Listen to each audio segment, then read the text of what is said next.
Meus irmãos, a graça e a paz do Senhor Jesus, amém? Glória a Deus, que por sua graça e misericórdia nos permite estar nessa noite aqui, nessa casa de oração, para louvar e exaltar o seu santo nome. Aleluia. Cumprimentamos a todos com a graça e a paz do Senhor Jesus. Também saudamos os irmãos que estão nos acompanhando pela transmissão. Que Deus em Cristo vos abençoe. Meus irmãos, nós estamos aí nesses dias onde a igreja, alguns irmãos vão estar viajando, alguns irmãos vão estar no retiro da igreja, que começa amanhã, e outros vão estar em seus lares mesmo. Queremos dar algumas informações para os irmãos. Pastor Moraes avisa que amanhã nós temos evangelismo lá no Japiaçu. Está confirmado o evangelismo. Então os irmãos que podem se juntem ao grupo. Qualquer outra informação, converse com o pastor Moraes na saída. Nós teremos uma ação evangelística. Informamos também aos irmãos que nós não teremos escola bíblica dominical no domingo pela manhã, mas teremos culto à noite aqui no templo. Aqueles que não vão estar viajando, nem vão estar no retiro, teremos culto aqui no templo, tá bom, irmãos? Glória a Deus, aleluia. Também pedimos aos irmãos da liderança que após o culto permaneçam mais um tempo conosco. Nós tínhamos informado de uma reunião, bem objetiva, mas nós precisamos tratar de alguns assuntos com os irmãos. Então, os irmãos da liderança, ou os representantes dos ministérios também que estão aqui, sem perca de tempo, na hora que terminar o culto, que nós encerrarmos, os irmãos vão vir aqui para frente, e aí o pastor vai estar conversando com os irmãos e tratando de alguns assuntos, mas não vamos nos prolongar. Vamos terminar no horário. Aleluia. Nós estamos numa série de mensagens cujo tema é restaurando as portas espirituais.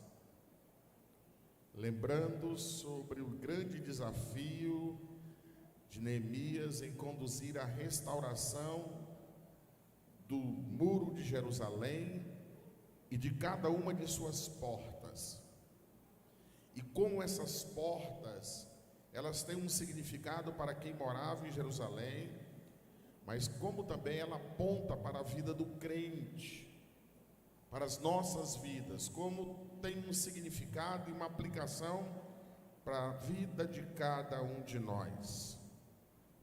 Hoje então nós estamos na terceira porta, está lá Neemias capítulo 3, versículo 6.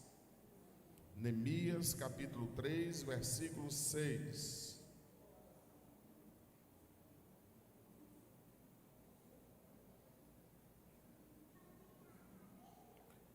Mesmo com os irmãos estão sentados, Neemias capítulo 3, versículo 6, que diz: e a porta velha repararam-na Joiada, filho de Passeia, e Mesulão, filho de Bezodias. Estes a emadeiraram, levantaram as suas portas com as suas fechaduras e os seus ferrolhos. Que Deus nessa noite aplique esta palavra e nos ensine, através dela, a viver em retidão. Amém? Vamos orar mais uma vez. Bendito Deus, nosso Pai Celestial, Senhor, nessa noite nós nos encontramos aqui na Tua presença, Senhor, e nos encontramos porque temos a maior alegria de estar nesse lugar. Nos encontramos porque temos o prazer de Te servir, de Te adorar. Nos encontramos, ó Deus, porque amamos a comunhão com os nossos irmãos, mas acima de tudo, Deus, nós amamos Te ouvir. Nós precisamos do Teu ensino, e o Senhor é Deus que nos corrige, o Senhor é que revela a Tua vontade a cada dia, o Senhor é que mostra como devemos viver, Por isso, fala conosco nessa noite, no nome santo de Jesus. Amém. Glória a Deus. E a terceira porta, então, que vai ser restaurada quando há muitas pessoas trabalhando na construção de Jerusalém, chegou a vez de colocar em pé a terceira porta. E essa terceira porta é chamada de a Porta Velha. A Porta Velha foi a terceira porta restaurada quando está sendo reconstruído o muro de Jerusalém. Essa porta, irmãos, ela ficava na parte da cidade antiga. Jerusalém já naquela época tinha uma parte original, porque lembram que Jerusalém foi uma fortaleza que Davi conquistou através de uma batalha, e ele pega essa fortaleza e ele vai ampliando, vai modernizando e transformou na capital do reino. Então Jerusalém tinha uma parte antiga e tinha uma parte nova. Tinha uma parte onde a cidade começou e tinha uma outra parte para onde a cidade se expandiu.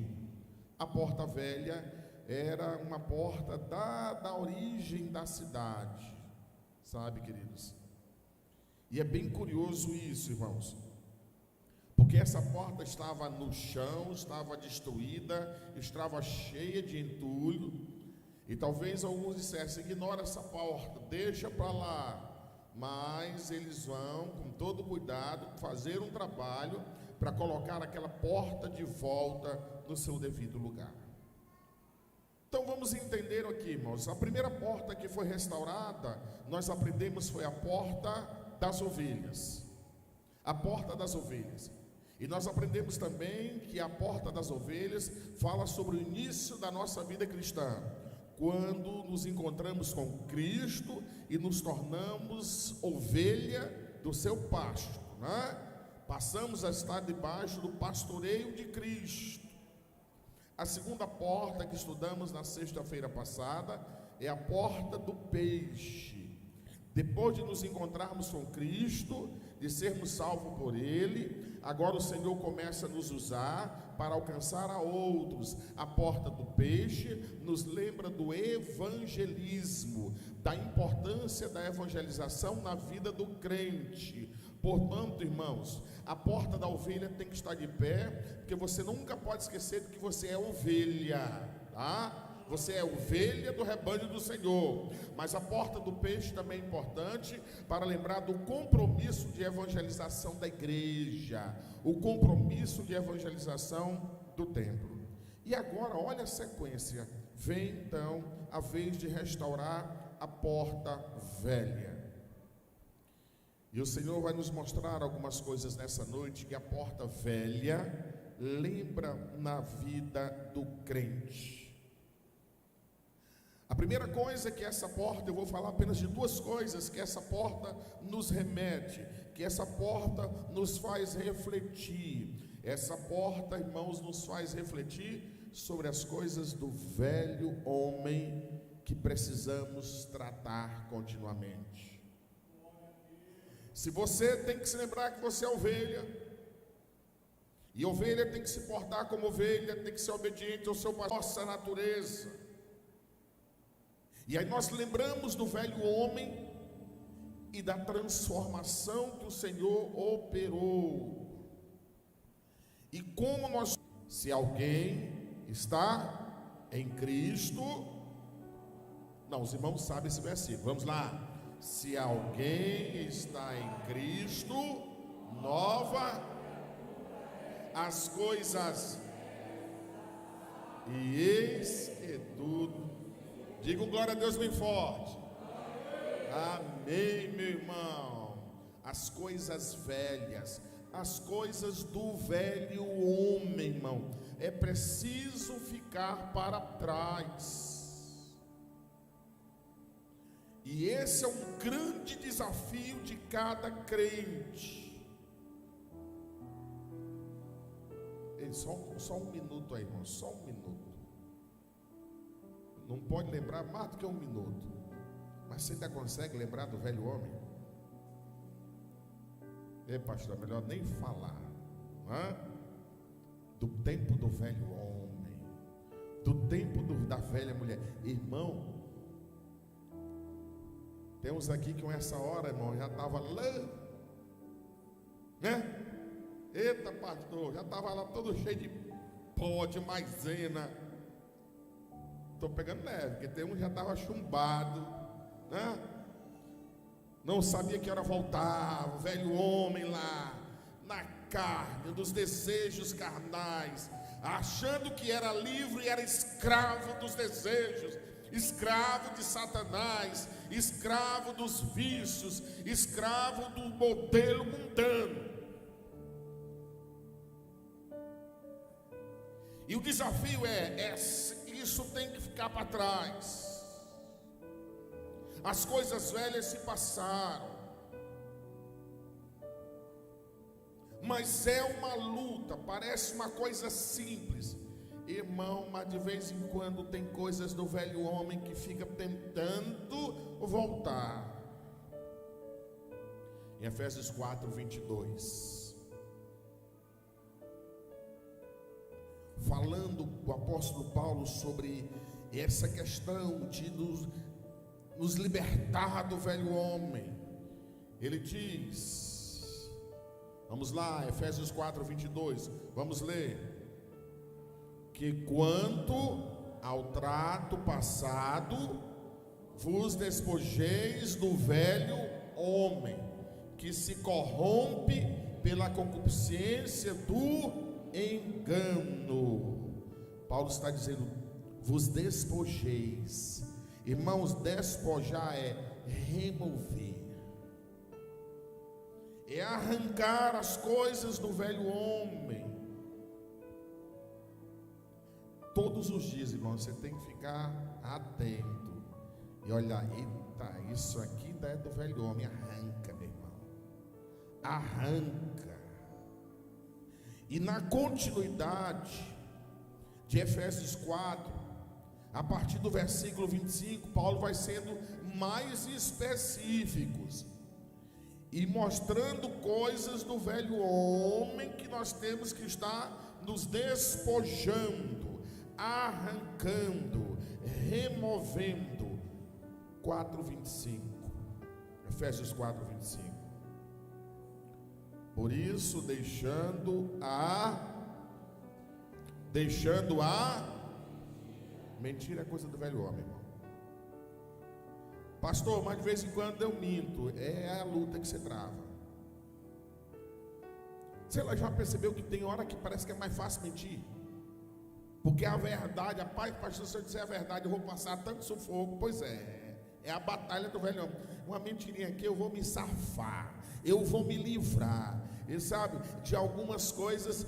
Pois é nossa batalha, mas a Bíblia não está dizendo que tipo de mentira. Ele está dizendo, se despojem disso, arranque isso, fale cada um a verdade com o seu próximo, porque somos membros uns dos outros, sabe, irmãos?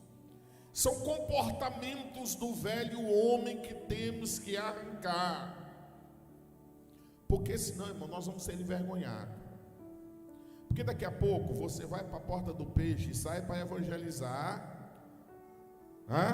aí você vai se deparar com alguns que são velhos homens. Mas daqui a pouco, se nós estamos, irmãos, com comportamentos de velho homem, tu está falando para ele, ele está dizendo, pois é, e tu? Aí começa, né? E tu? Que ainda faz isso. E Paulo está insistindo nisso. Versículo 26, 4:26.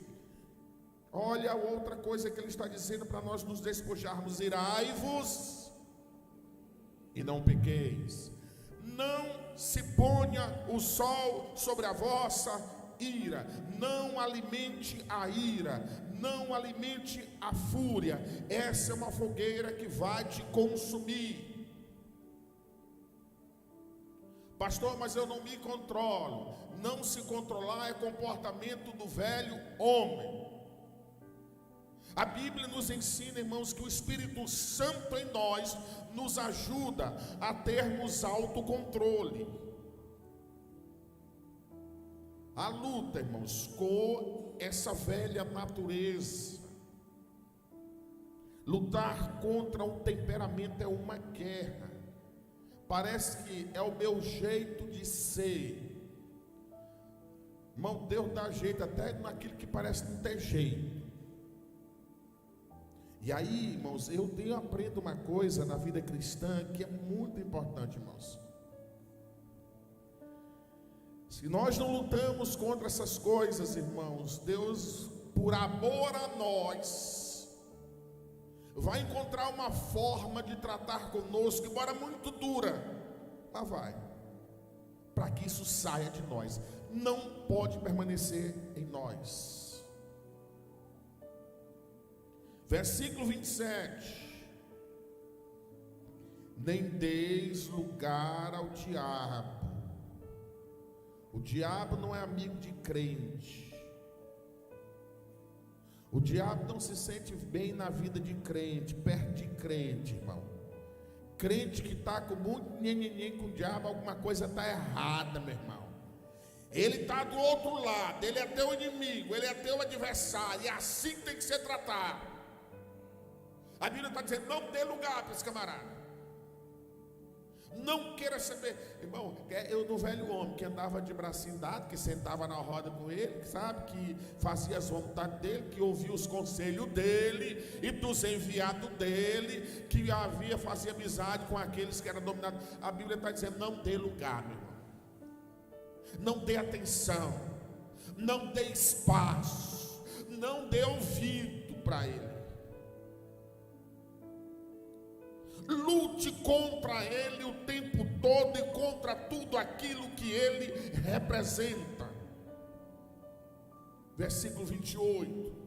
Paulo continua desafiando. Aquele que furtava, não furte mais. Ele está dizendo, deixa as coisas do velho homem, antes trabalhe, fazendo com as próprias mãos o que é bom, para que tenha com que acudir ao necessitado. Irmão, a gente na hora que chega assim, diz, não pastor, mas aí também não, crente, ladrão também não. Irmão, às vezes o inimigo doura a pílula. Aí você trabalha num local, numa empresa, e tem algumas coisas ali que parece que a empresa nem liga. Se eu pegar isso aqui, não vai nem fazer falta para ele. Mas não é sua, é dele. Não é sua. A não ser que você peça autorização e lhe conceda. Porque alguns estão fazendo isso. Pastor, mas a empresa é muito rica, e aquilo ali não faz nem conta, mas não é sua. A não ser que você vá lá e o patrão, o dono, o encarregado pode levar. Senão, não faça, meu irmão. O diabo está adorando a pílula. Daqui a pouco você está passando vergonha, porque alguém vai falar. Versículo 29. Não saia da vossa boca nenhuma palavra torpe. Irmãos, nenhuma palavra que destrói, nenhuma palavra que maltrata, nenhuma palavra que depõe contra a tua vida de cristão, nenhum palavrão.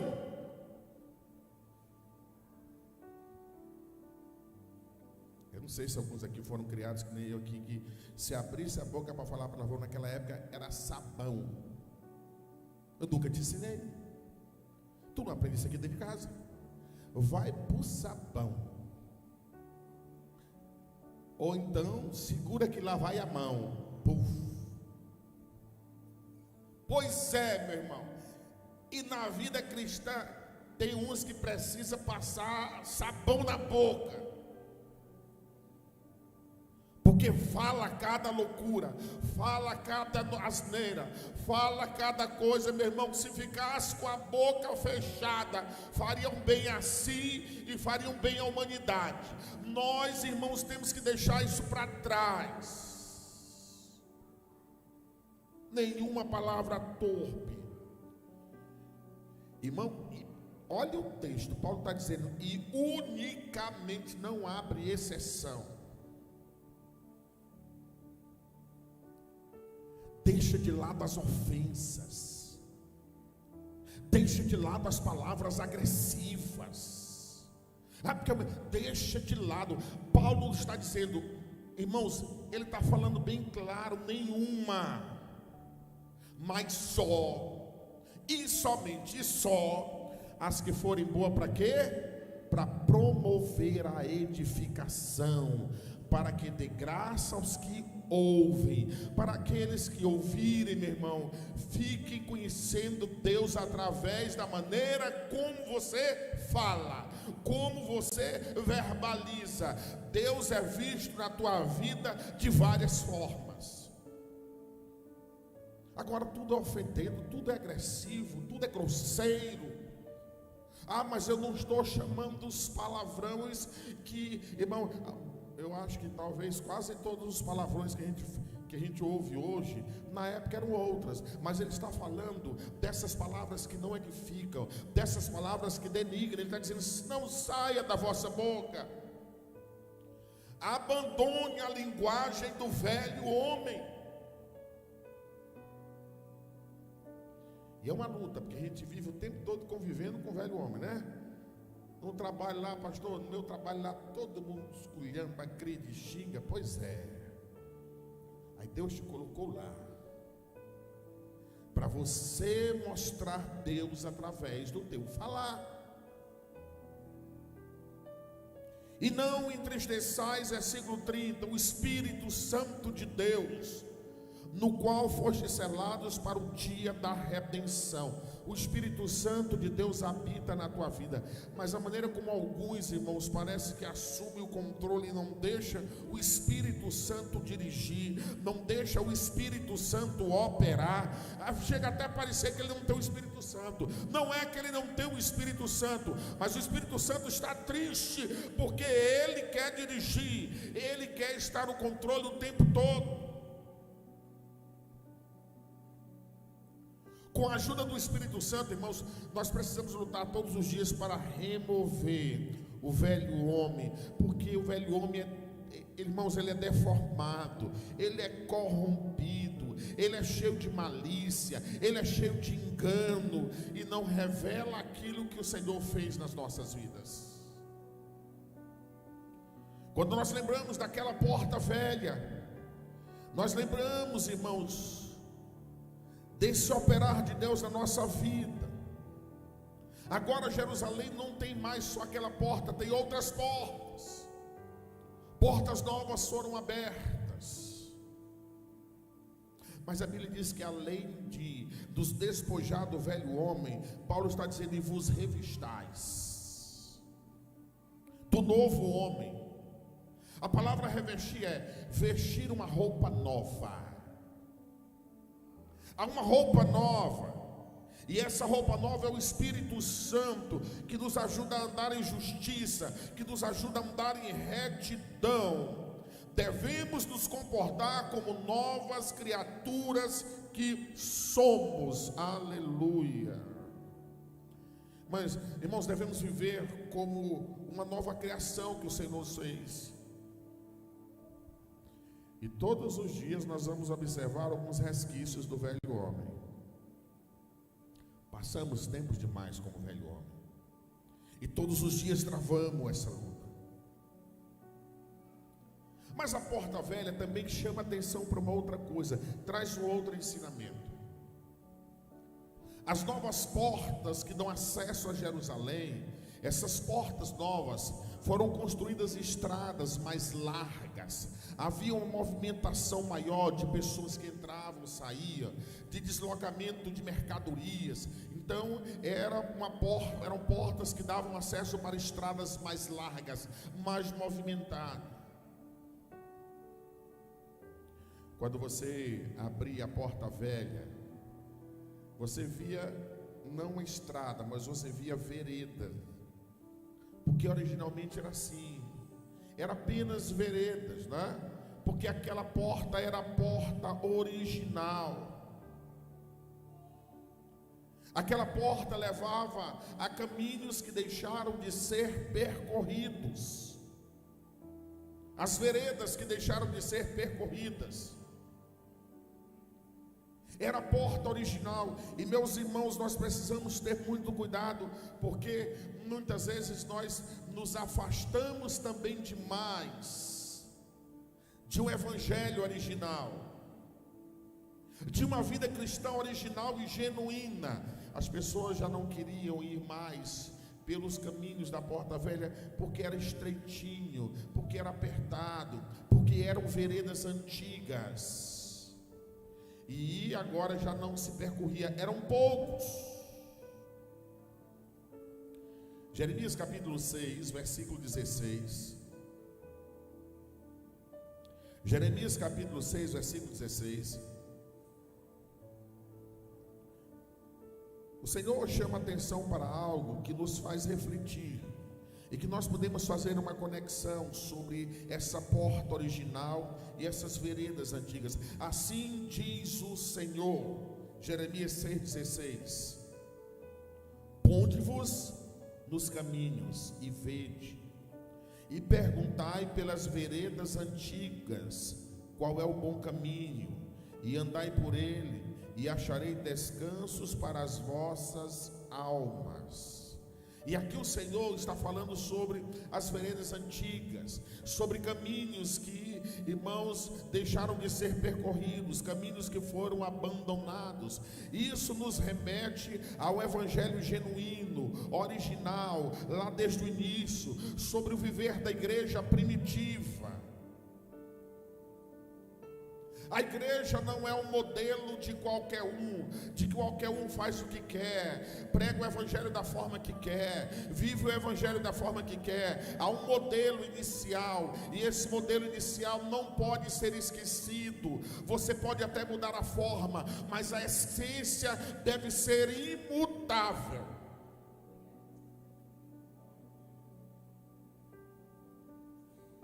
A Bíblia mostra como começou a igreja e como os irmãos viviam.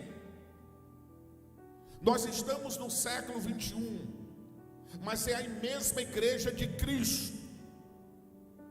É a mesma igreja de Cristo. E a igreja não pode se apartar das veredas antigas. A igreja não pode se apartar do modelo original.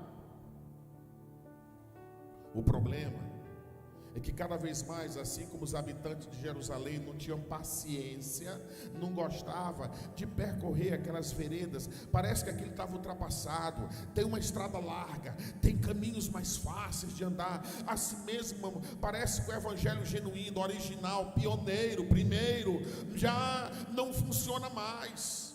E as pessoas querem inventar coisas novas, e em determinado momento a gente vê tanta coisa em culto, tantas coisas em igreja, e você fica perguntando: isso é evangelho? É essa a proposta? É esse o modelo? Atos 2:42. Atos 2:42.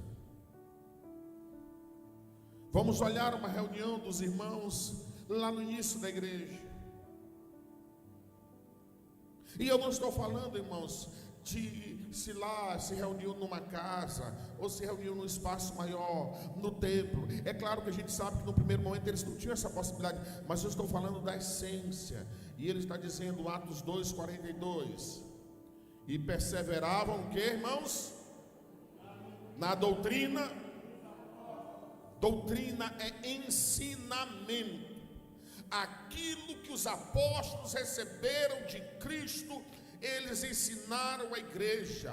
Aquilo que a igreja aprendeu dos apóstolos, eles perseveravam, eles praticavam. Eles não se apartavam do ensino, não se apartavam da doutrina, não se apartavam da palavra.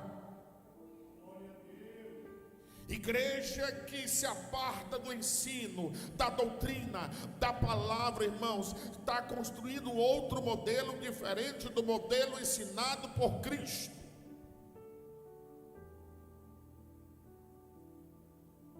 Nós estamos aqui, irmãos, para louvar, e o louvor é para Deus. Nós estamos aqui para orar, e as nossas orações são para Deus. Nós estamos aqui para manter comunhão. Comunhão com os outros faz parte do culto, irmãos, mas a palavra é essencial. E é a única coisa no culto, irmãos, que nós não fazemos para Deus. Você canta para Deus. Você adora para Deus. Você ora para Deus. Mas, irmão, quando se prega, a palavra já veio de Deus. É para nós, é alimento. Alimento não pode faltar na vida do crente. Não podemos ter culto sem palavra. Não podemos nos reunir, irmãos, para adorar a Deus sem que o Senhor fale conosco. É triste. Você anda em alguns lugares, irmãos, as pessoas cantam, pulam, dançam. Aí chega lá no finalzinho, quando o tempo já está exíguo, agora nós vamos ouvir a palavra. Ninguém tem mais, irmãos, disposição, estão todos cansados. Colocar a palavra lá no final, o pregador fica lá com 5, 10 minutos para explanar a palavra. E aí nós estamos dizendo que estamos seguindo o modelo de Cristo.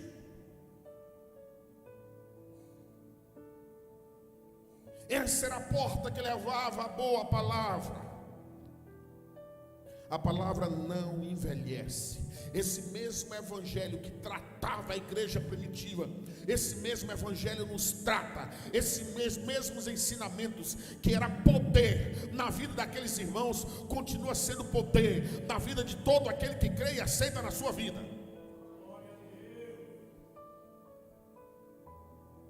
A palavra de Deus não envelhece. A palavra de Deus não precisa ser acrescentada. A palavra de Deus não precisa ser melhorada. Ela precisa ser ensinada como poder de Deus para a transformação da vida do homem. Mas a Bíblia diz, irmãos, continuando Atos 2, na comunhão uns com os outros, eles perseveravam na comunhão uns com os outros, no partir do pão. Isso é o bom caminho, mas esse é o caminho apertado que cada vez mais as pessoas estão com dificuldade de percorrer. Comunhão, igreja é comunhão, irmãos. Igreja para ensinar a como nós temos que combater o egoísmo, o individualismo. Não sou eu, somos nós, somos corpo. Não é cada um faz o que quer, não é cada um faz o que pensa, é cada um buscando que Deus fale através de si para a edificação de todos. A comunhão tem que existir. A comunhão é mais importante do que a tua opinião. A comunhão é mais importante do teu querer. A comunhão é mais importante do que aquilo que você gosta. A comunhão. Não tem sentido crente quebrar a comunhão, porque esse é o meu pensamento. A comunhão está acima do teu pensamento. Não tem sentido você quebrar a comunhão com o teu irmão, porque esse é assim que eu gosto. Acima do teu gosto está a comunhão na igreja. A comunhão é a vereda antiga, irmãos. A comunhão é a vereda antiga. E agora é um tal de querer viver o evangelho do meu jeito. E muitas vezes do meu jeito ninguém se encaixa comigo. Eu vou viver um evangelho do eu sozinho. Eu sozinho não sou igreja. Eu sozinho não sou igreja. Igreja é corpo. Igreja é família. E nós precisamos aprender isso. Mas o versículo termina: e nas orações, perseverava nas orações. A porta velha é quem levava a vereda das orações. Nenhum crente vive sem oração. Nenhum crente se mantém de pé sem oração. Nenhum crente é forte se não ora. Nenhum crente é consagrado se não ora. Nenhum crente tem poder para enfrentar o maligno se não ora.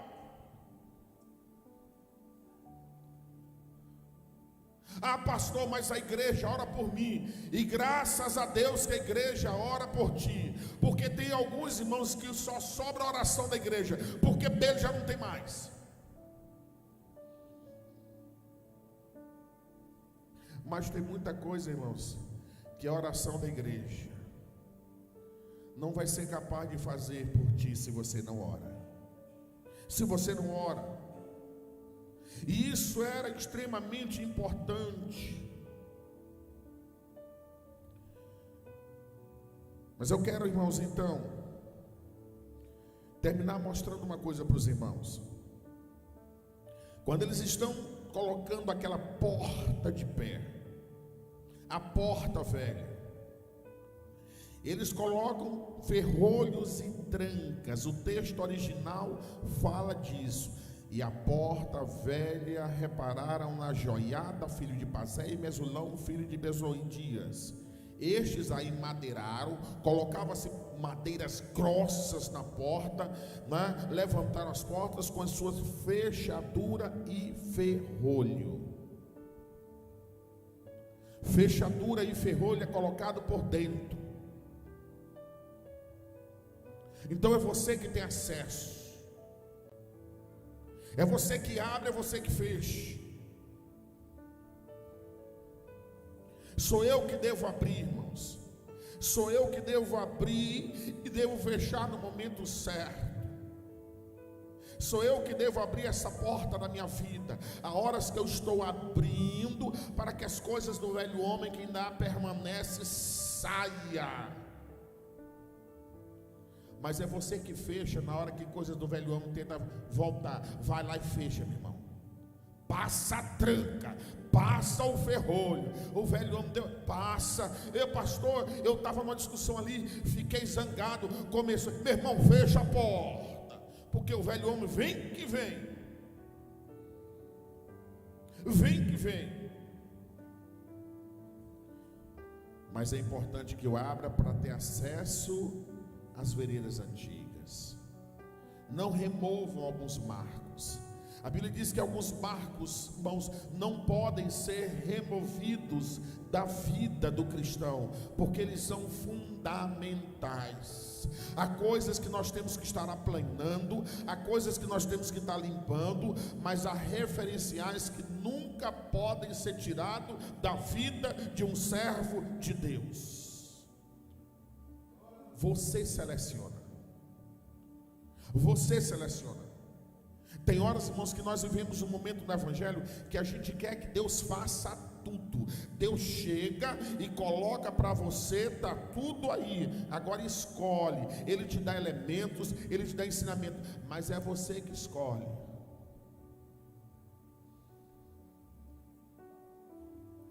Ah, Deus não me deixa pecar. Você já viu esse negócio? Deus não me deixa pecar. Então, se você pegou, foi porque Deus deixou. Não tem sentido. A luta contra o pecado é sua.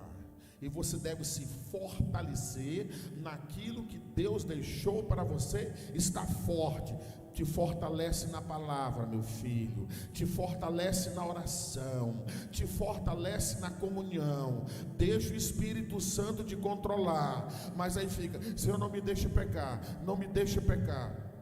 Não, se você peca não é porque Deus deixou, não. É porque você não lutou. Se você peca, é porque você não se fortaleceu. E aí a tentação vem e você cedeu. E você cedeu. Nós então precisamos restaurar a porta velha nas nossas vidas, irmãos. As coisas velhas se passaram, as coisas do velho homem se passaram. Por que nós insistimos em manter algumas coisas? Mas ao mesmo tempo, nós precisamos procurar as veredas antigas, os bons ensinamentos, as coisas valiosas, os referenciais que Deus deixou para o nosso crescimento e para a nossa edificação. Amém? Que Deus te abençoe e use essa palavra para te deixar cada vez mais forte na luta contra o mal. Eu posso ouvir um amém? Com glória a Deus. Aleluia. Vamos ficar em pé. Vamos ficar em pé.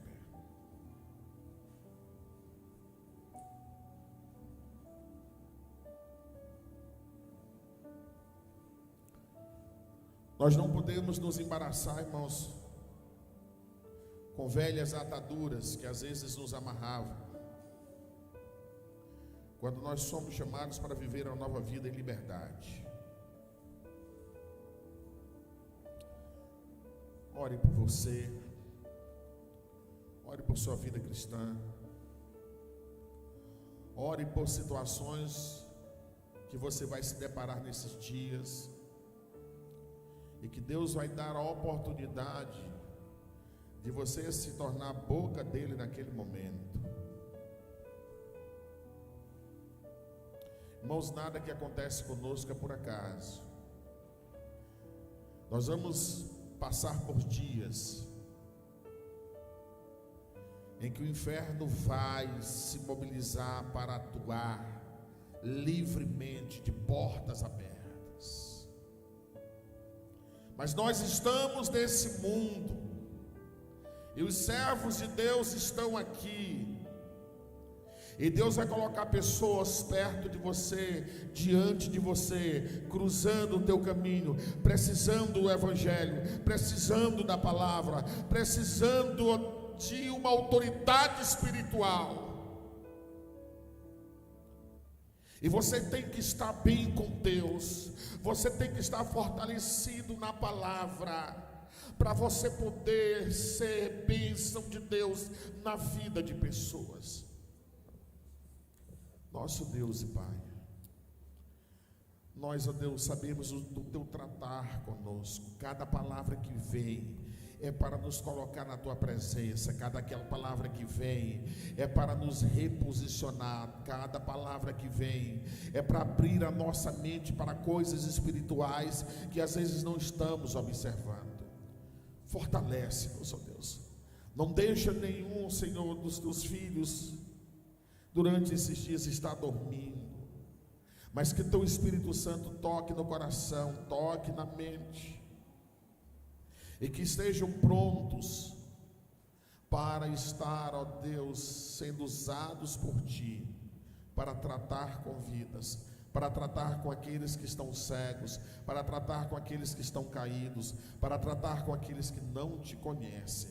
Que o teu Espírito Santo de Deus nos revigore e nos use com ousadia e com intrepidez para o louvor da tua glória, em nome de Jesus. Amém. Glória a Deus.